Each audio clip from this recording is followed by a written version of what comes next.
আসসালামু আলাইকুম বন্ধুরা, কেমন আছো সবাই? আশা করি সবাই অনেক ভালো আছো। আলহামদুলিল্লাহ আমিও অনেক ভালো আছি।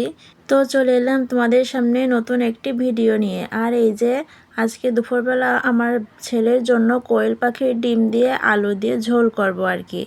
তাই প্রথমে একটু সরিষা আর একটু জিরে সুন্দর করে বেটে নিয়েছি। এর ভিতরে কিন্তু একটু পেঁয়াজ একটু রসুনও দিয়েছি।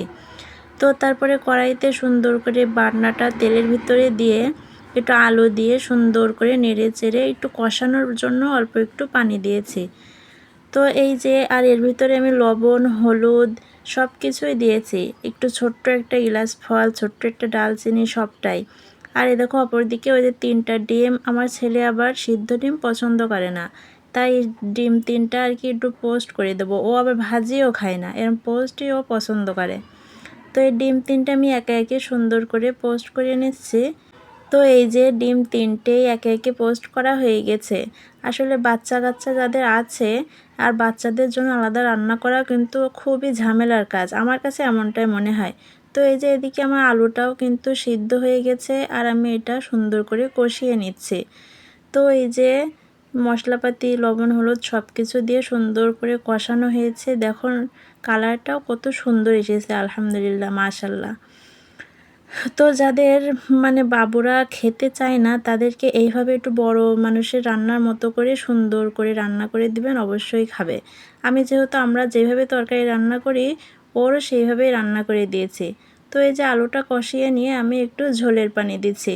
আর আমি আগেই বলেছি আপনাদের যে আমার ছেলের মুখের রুচি আবার খুব ভালো, আল্লাহর রহমতে। তো ও আবার যেমন তেমন খাবার পছন্দ করে না, এই জন্য আমার ওর জন্য তেমন রুচিসম্পন্ন খাবারই আর কি তৈরি করতে হয়। তো এই যে আলুটা সুন্দর করে কষিয়ে নিয়ে ঝোলের পানি দিয়েছিলাম, পরে পানিটা ফুটে ওঠার পরে আমি ডিম 3টে দিয়ে দিয়েছি। তো এই যে ফাইনালি আমার কোয়েল পাখির ডিম দিয়ে আলুর ঝোলটা হয়ে গেছে।